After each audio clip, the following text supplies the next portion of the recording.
de dire on réduit la voilure, on redresse la situation financière pour retrouver des marges de manœuvre et investir donc, pour différents projets, dont le quai de Gaulle, sans recourir, sans activer le levier fiscal, sans augmenter les taux d'impôt et sans endetter la commune.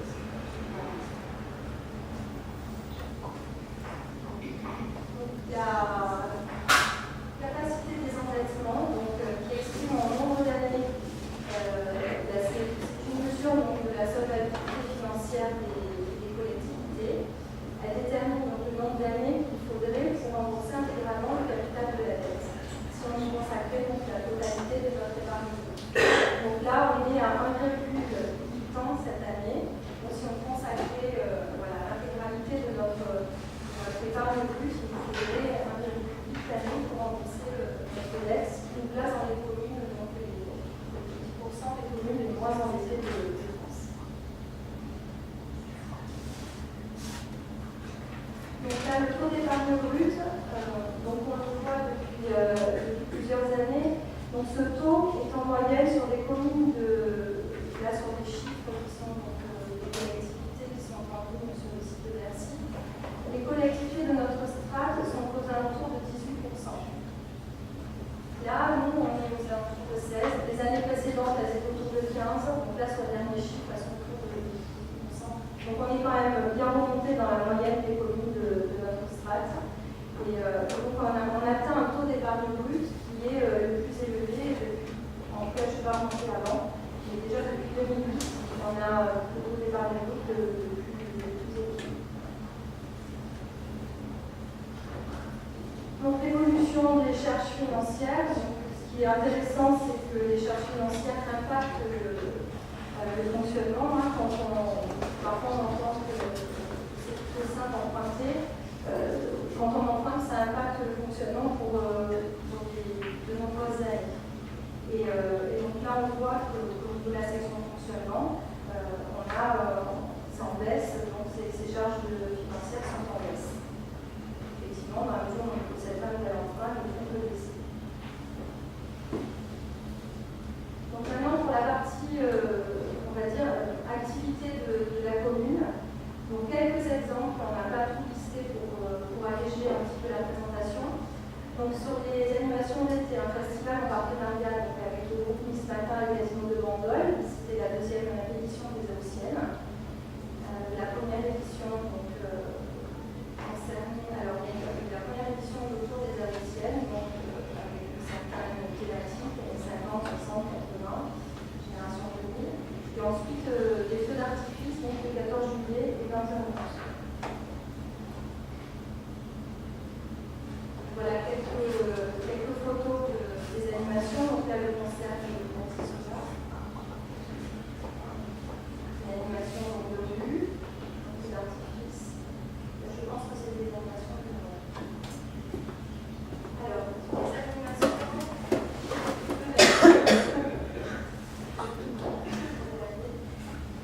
Les animations de la nuit.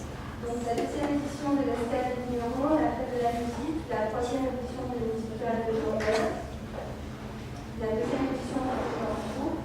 Il y a eu aussi des animations donc, à destination des plus jeunes qui ont été programmées aux vacances de la Toussaint et de Noël, du monde des contes et des jeux. Donc là, ça c'est l'Escale des Vignerons. Voilà, c'est sur la plage. Les animations de Noël. En ce qui concerne donc, la programmation culturelle, il y a une exposition dans la galerie à Résoux sur la thématique des étertèlements. En 2018, c'était la Terre. Ensuite, 3 expositions de sculptures monumentales à l'extérieur.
temps de réintéresser chaque année. Un partenariat avec la médiathèque, donc il y a la présentation de l'atelier cinéma avec la salle Rabelou. Ils ont créé un des conseils d'enfants et des expositions donc, sur la journée de la paix et les droits de l'homme. Donc en 2018, il y a deux exemples. Donc il y a une fresque à la bibliothèque. Il y a la salle de musique. Donc ils projettent en fait avec un nouveau projecteur des formes et ensuite ils procèdent à la peinture de ces formes-là. C'est assez intéressant et c'est très cool. Stage d'expression sportive, stage scientifique, session orale, des temps de troupe. Ils ont fait un spectacle musical en décembre à la salle Jules Verne, des sorties donc, au Bruxelles, un concert à la salle Malraux, des sorties de Rempine et Aquavillage, au parc du Cany, des structures aquatiques gonflables qui étaient installées avec des jeux géants en bois, une ferme pédagogique donc, une fois par an avec des ateliers et ils invitent donc les gardiens, c'est la gardienne. Et des dessins de Noël pour l'association Banlieue Culture Tradition. Et en été, ils font des longs séjours et des nuits. Donc là, c'est la fête. Là, c'est dans le cadre de leur projet, donc de l'introduction des mésanges.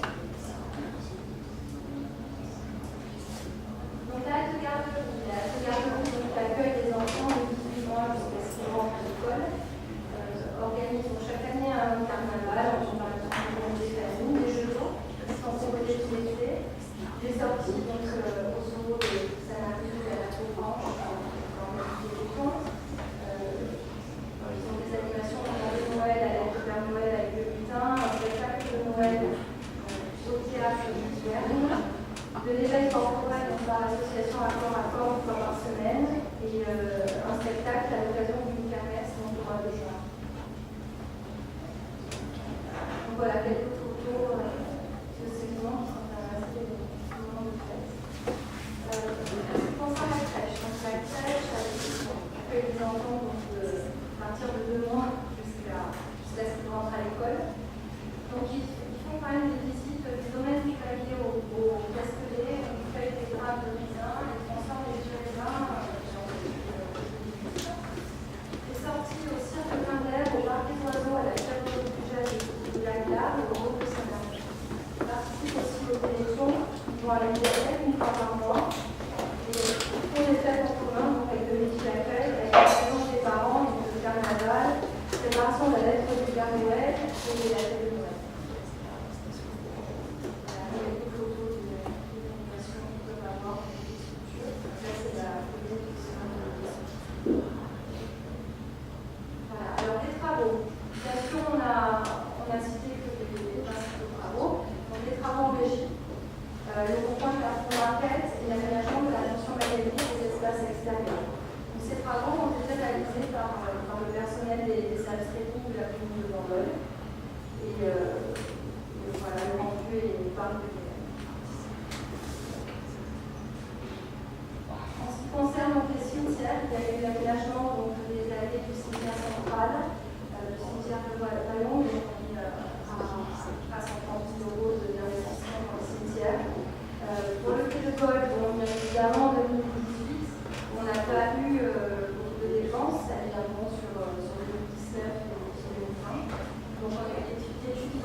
Donc là, il y a eu de gros travaux dans les écoles, tant dans les coursives qui étaient, vous verrez,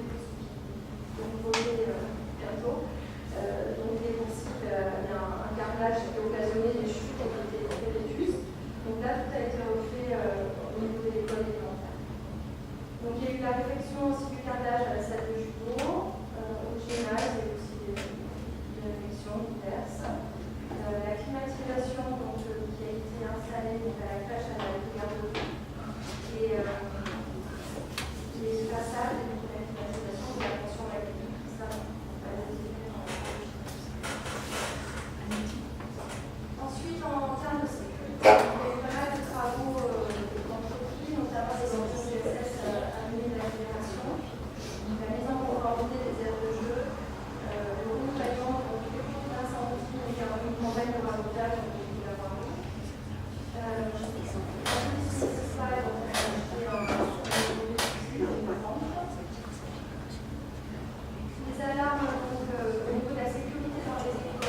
faire de la majoration de la pension maladie.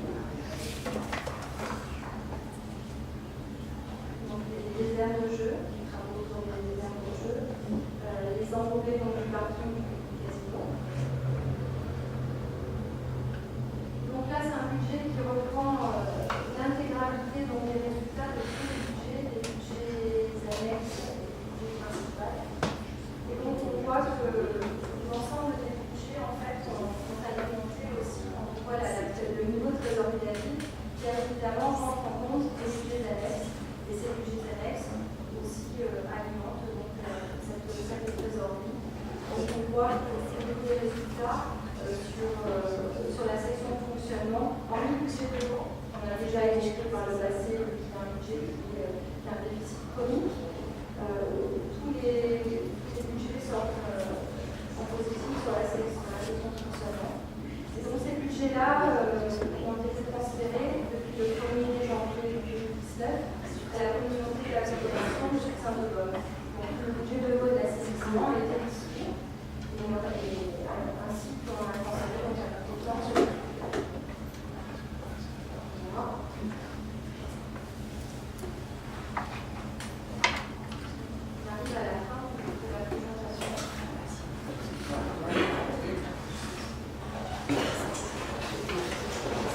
Merci Madame Larousse et merci au service communication qui a fait la mise en page graphique de cette présentation qui est très réussie aux couleurs de la charte graphique de la commune. Monsieur le maire, vous avez peut-être un commentaire à faire sur le sujet, avant que j'intervienne et que je reprenne mon intervention. Alors en fait, comme je le disais tout à l'heure, c'est aujourd'hui un conseil particulièrement important puisque on est amené à voter les comptes de gestion ont été votés, donc les comptes administratifs qui représentent une sorte de bilan du mandat. Donc pour cette séance, j'ai rédigé une intervention que je vais vous lire intégralement parce qu'elle reflète bien ce que je pense sur notre parcours.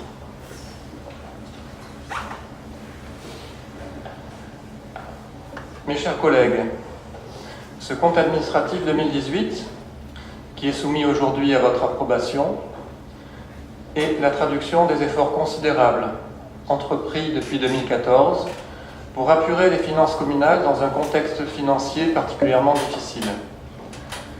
Nous démontrons avec ce dernier compte administratif de la mandature notre capacité à transformer notre discours en actes et à respecter notre engagement, à savoir assainir les finances par une gestion rigoureuse afin de protéger le contribuable et investir durablement pour renforcer l'attractivité de Bandol.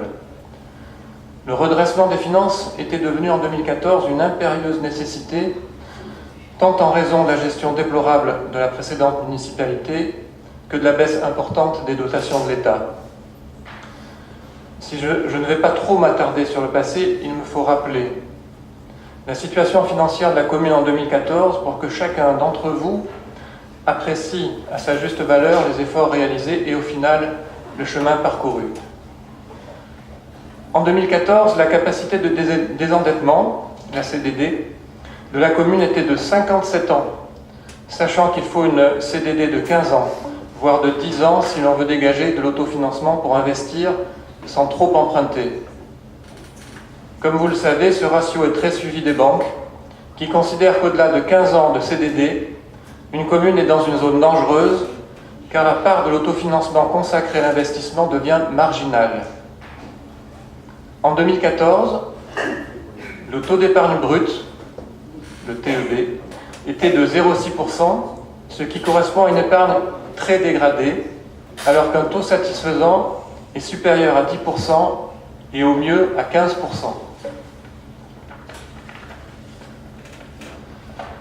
En 2014 encore, le budget primitif faisait ressortir un déficit de la section de fonctionnement d'1 161 952 €, qui a été comblé grâce à une reprise anticipée du résultat ou excédent d'exercice précédent. C'est ce qu'on appelle l'effet ciseau, c'est-à-dire lorsque les dépenses de fonctionnement progressent plus vite que les mêmes recettes de fonctionnement. Je précise, et c'est fondamental, que le solde de l'excédent de fonctionnement de 2013, qui correspond à la somme des résultats cumulés des sections de fonctionnement et d'investissement, s'est levé à 2 638 112 €. Mais ce montant était en trompe-l'œil, car il fallait enlever des recettes exceptionnelles d'un montant de 2 250 000 € liées à la délégation de services publics du casino pour obtenir l'excédent structurel réel. En effet, la ville a perçu en 2013 1 500 000 € de reprise sur provision et 750 000 € liés à l'avenant numéro 1 à la DSP, délégation de services publics, du casino. Ces recettes étaient par définition non pérennes. En réalité, après retraitement, le solde de l'excédent de fonctionnement s'élevait en 2013 à seulement 388 112 €. C'est ce qui explique que le résultat de la section de fonctionnement de 2014, dépenses moins recettes, était négatif avec moins 268 830 €, malgré une baisse des charges à caractère général de 565 573 € pour être précis. En 2014, enfin, ce sont des charges de personnel qui ont augmenté depuis 2008 de 2 millions d'euros, soit une hausse de 25%, ce qui correspond à 20 points d'impôt. Nul besoin d'être un expert en finance pour comprendre que l'on ne pouvait pas continuer selon cette trajectoire mortifère. Quant à la baisse des dotations de l'État, elle représente la coquette somme d'1 449 765 € entre 2014 et 2018, à laquelle il convient de rajouter 311 537 € d'augmentation du SPIC, le Fonds de péréquation intercommunale et communale, toujours entre 2014 et 2018. Le compte administratif 2018 traduit ce travail sans relâche qui a été effectué depuis 5 ans pour redresser les finances communales et consacre notre vision de la gestion financière qui repose sur 3 piliers: maîtrise des dépenses de fonctionnement, désendettement et non-augmentation des impôts. Grâce à ces efforts de bonne gestion, la commune dispose aujourd'hui de fondations budgétaires solides qui lui permettent d'engager un plan d'investissement ambitieux sans augmenter les impôts ni modifier les abattements fiscaux. Que l'on juge plutôt du chemin parcouru. En 2018, mesdames et messieurs, le solde de l'excédent de fonctionnement s'établit à 5 729 557 € qu'il faut ramener à 5 229 557 pour tenir compte de la reprise d'une partie du budget assainissement. Quant au résultat de la section de fonctionnement, dépenses moins recettes, il s'élève à 3 510 420 €, alors que ce résultat, je le rappelle à nouveau, était négatif en 2014 avec moins 268 530 €. La capacité de désendettement est de 1,8 ans en 2018 contre 57 ans en 2014, tandis que le taux d'épargne brute s'élève à 16,12% en 2018 contre 0,6% en 6% en 2014. C'est ainsi que l'épargne brute, appelée aussi capacité d'autofinancement, la CAF, reconstituée s'élève en 2018 à 3 696 730 € contre 133 000 € en 2014. Au-delà de ces ratios financiers, l'orthodoxie financière appliquée depuis 5 ans nous permet d'atteindre 2 objectifs majeurs. Le premier, protéger le contribuable bandolé d'une hausse d'impôts.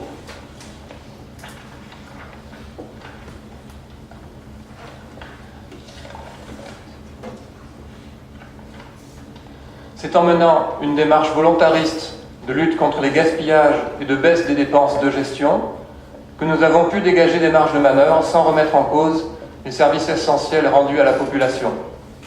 Notons ainsi qu'entre 2013 et 2018, les charges à caractère général, donc achats divers, énergie, électricité, combustible, entretien de matériel, contrat de prestation de services, ont baissé de 1 190 621 €.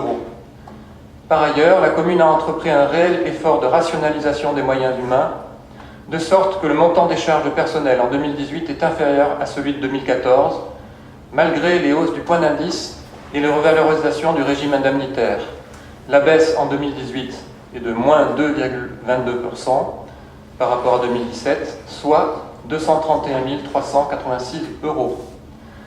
Et je tiens à préciser à nouveau que si l'augmentation des impôts en 2015, augmentation de 8,35% des taux décidés par le préfet, ainsi que la majoration de la taxe d'habitation sur les résidences secondaires ont rapporté à la commune 1,3 million €, elle ne compense même pas la perte de la DGF, la dotation globale de fonctionnement, entre 2014 et 2018, qui s'élève à près de 1,45 million €. Le second objectif, investir pour renforcer l'attractivité de la ville.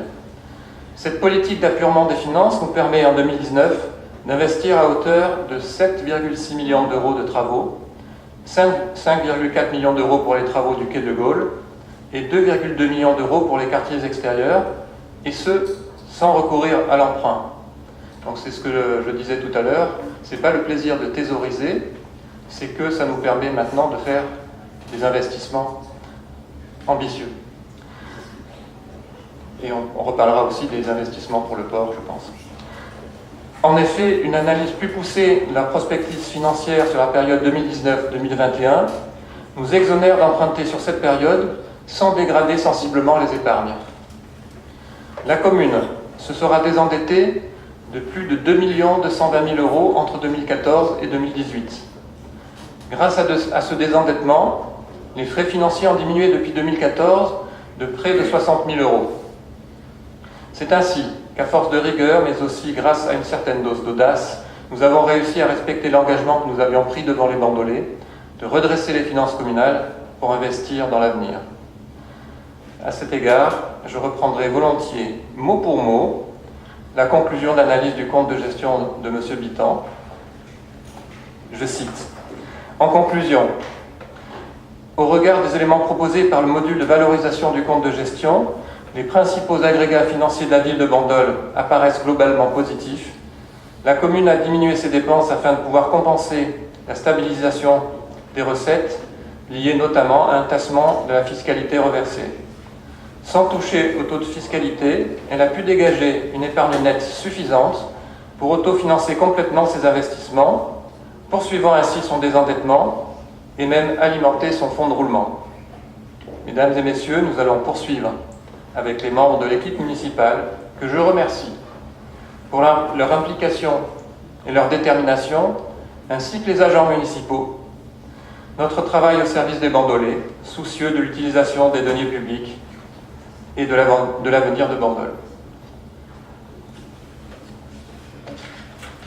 Merci. Voilà. Alors, vous comprenez pourquoi je voulais intervenir en premier, c'est parce que j'ai plus beaucoup de choses qui ont été dites, mais j'ai quand même quelques précisions à apporter. Donc, on parlait du redressement des finances qui a été mené depuis 2014 et qui n'est donc pas une fin en soi. Et donc, l'objectif était effectivement de pouvoir avoir la capacité de mener notre programme.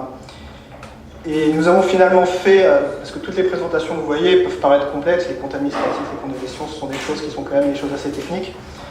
Mais finalement, notre politique a été assez simple. On a fait ce que chacun fait dans sa vie personnelle lorsqu'on envisage d'investir, de faire une acquisition importante, d'acheter une maison. Mais on a fait des économies, on a traqué les dépenses inutiles pour se dégager des marges de manœuvre. Alors forcément, je peux dire, moi, ma fierté, je crois que mes collègues partagent ce point de vue, parce qu'une telle politique de redressement des finances, c'est quand même assez rare dans les communes. Et je retiendrai deux postes révélateurs des efforts entrepris. Bon, on en a déjà parlé tout à l'heure, mais j'aimerais insister là-dessus. C'est les dépenses de personnel qui ont baissé entre 2014 et 2018 de 3,12%. Or, mécaniquement, ces dépenses augmente chaque année, même si on reste à effectif constant, puisque vous savez que les indices évoluent. Donc le fait qu'on arrive à avoir une baisse montre un effort considérable en la matière. Et puis évidemment les dépenses réelles de fonctionnement, où là c'est une baisse de 2 millions d'euros depuis 2014, soit 20 points d'impôt. 20 points d'impôt, je pense que chacun mesure ce que ça peut représenter sur sa feuille d'imposition chaque année. Alors cette gestion stricte de l'argent public, comme je disais, la nécessité, la chasse au gaspillage et la rationalisation des besoins.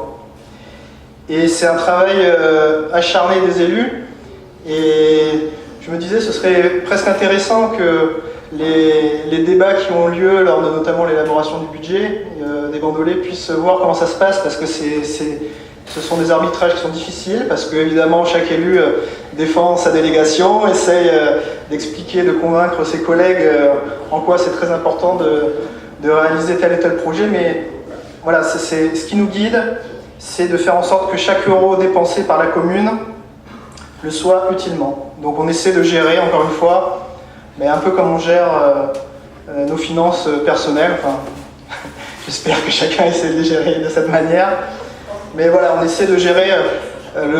En droit, on utilise souvent le terme de bon père de famille, et je pense que c'est un peu notre axe de travail. Alors je sais que certains nous critiquent et vont nous dire oui, vous avez fait la chasse aux dépenses, mais vous avez complètement dégradé le service public, il n'y a plus aucun investissement, il ne se passe rien. Bon, ce sont les mêmes qui nous disent après que le quai de Gaulle coûte trop cher, donc il ne faut pas trop chercher de cohérence. Mais en tout cas, je vais vous donner quelques exemples, pour le coup, de nouveaux services qui ont été apportés durant ce mandat. Ce ne sont que quelques exemples. Il y a par exemple la délivrance des passeports biométriques par le service des formalités administratives depuis mars 2017. Il y a l'ouverture en mars 2018 du nouvel espace jeunesse pour la médiathèque. Les expositions d'œuvres contemporaines à la Galerie Ravezou dans le cadre du partenariat qui a été passé avec le Fonds régional d'art contemporain. La programmation du théâtre Jules Verne et la modernisation de ses équipements. Puis là, pour parler d'un sujet que je connais bien puisque c'est dans ma délégation, le portail citoyen qui s'appelle Mon Bandol, qui permet aujourd'hui de faire pas mal de démarches en ligne. Je vous invite à vous y rendre, et il connaît un grand succès. C'est une simplification de la relation entre les bandolets et l'administration. Et à partir de la rentrée, j'en ai encore parlé cet après-midi avec les services, on pourra notamment proposer le paiement en ligne de la restauration scolaire. Donc ce sera là encore un grand progrès. On n'imagine pas tout ce que ça implique derrière, parce que ça demande au service des efforts d'adaptation. Mais voilà, on y arrive pas à pas. Donc la démonstration a été faite aujourd'hui, monsieur le maire, que nous avons réussi à faire mieux avec moins d'argent. Alors évidemment, on parle de la situation financière, mais parmi les nombreux motifs de satisfaction, il y a le financement des travaux du quai de Gaulle, qui est assuré sans recourir à l'emprunt. Donc rassurons les bandolets, il n'y aura pas d'impôt quai de Gaulle, il n'y aura pas d'emprunt quai de Gaulle. Alors c'est l'occasion pour moi, qui suis en charge du numérique, de revenir sur des fausses informations qu'on entend sur le web bandolais, qui est particulièrement actif. D'ailleurs, puisqu'on parle du web bandolais, la fibre arrive à Bandol. Vous êtes rendu la semaine dernière à une réunion d'information sur le sujet. Enfin, c'est encore un autre sujet. Donc la première de ces fausses informations, c'est dire que emprunter pour le quai de Gaulle, c'est bien. Alors, cette idée, c'est de dire, en gros, quand les taux d'intérêt sont bas, il faut emprunter, il faut profiter de cette aubaine-là. Ça, c'est une analyse qui est un peu, on peut dire, superficielle, puisque l'explication qui est donnée, c'est qu'on allège la charge des habitants actuels et on la répartit dans le temps. Donc, en gros, on dit, on fait un peu surporter aussi au suivant les projets du mandat d'une équipe. C'est le fonctionnement classique de l'emprunt. Alors il est absurde d'emprunter lorsque nous sommes capables d'autofinancer nos projets. Madame Larousse l'a parfaitement expliqué tout à l'heure, mais on va créer des charges financières qui vont impacter la section de fonctionnement de manière complètement inutile. Donc là, pour le coup, on parlait de faire en sorte que chaque euro de la commune soit dépensé de manière utile. Là, on jette un peu de l'argent par les fenêtres, surtout que, comme vous l'avez dit, les placements, aujourd'hui, ils ne sont pas très intéressants, c'est moins qu'on puisse dire. Donc cette analyse financière, ce n'est pas que moi ou que la commune qui le dit, c'est aussi un cabinet spécialisé dans les finances qui nous accompagne, le cabinet Finance Active, qui lui aussi nous a conseillé de ne pas emprunter sur ce projet. Donc la seconde fausse information, vous en avez parlé tout à l'heure, monsieur le maire, c'est celle qui concerne la situation financière de 2014, qui aurait été correcte, voire saine, parce que l'excédent de fonctionnement était de plus de 2 millions d'euros. C'est les fameux bas de laine, soi-disant bas de laine, qui avaient été laissés à notre équipe. Alors là, effectivement, vous en avez parlé, le solde de l'excédent, il était dû au versement, dans le cadre de la délégation de services publics, de 2 recettes exceptionnelles d'un montant de 2 250 000 euros. Donc sans ce versement, le solde, il était de 388 000 euros. Tout de suite, ça fait moins rêver. C'est à mettre en rapport évidemment avec le déséquilibre de la section de fonctionnement du budget 2014 qui était de plus d'1 million d'euros, 1 164 000 euros. La troisième fausse information, c'est de dire vous avez été quand même bien aidé par la hausse d'impôts qui a eu lieu, qui a été décidée par le préfet, et c'est grâce à ça que vous présentez aujourd'hui une situation financière qui est bonne. Alors déjà, c'est bien parce qu'on reconnaît déjà que la situation financière est bonne, donc on pourrait déjà se satisfaire de ça, sauf que c'est absolument pas en tout cas c'est en partie grâce à cette augmentation, mais sûrement pas uniquement grâce à elle. Alors on rappelle, juste pour ceux qui n'ont pas suivi à l'époque, que la hausse des impôts avait été décidée par le préfet suite au refus du budget sans augmentation que vous avez présenté, monsieur le maire, par le groupe de madame Kilissi. Donc cette augmentation d'impôts, on va parler chiffres, on va rentrer dans le détail puisqu'on n'a pas peur de lutter contre cette information, elle a rapporté 1 300 000 euros. La baisse de la dotation globale de fonctionnement, à elle seule, sur la période 2014-2019, elle représente 1,5 million d'euros. Donc on voit bien que rien que sur la baisse de la DGF, la hausse d'impôt ne la compense absolument pas. Alors on ne parle pas de l'augmentation du FPIC, M. Vuitton en a parlé tout à l'heure, de 370 000 euros. Donc nul besoin d'être un spécialiste des finances publiques pour comprendre que sans cet effort de réduction des dépenses de fonctionnement de 2 millions d'euros, je le rappelle depuis 2014, et des dépenses de personnel qui, elles, ont baissé de 300 000 euros sur la période, nous aurions dû recourir au levier fiscal.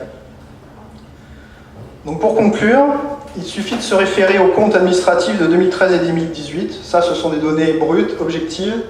Il faut juste les analyser là encore de manière objective, pour constater que nous laisserons à l'équipe municipale issue des prochaines élections une situation financière réellement saine qui permet d'ores et déjà de construire l'avenir de Bandol. Voilà.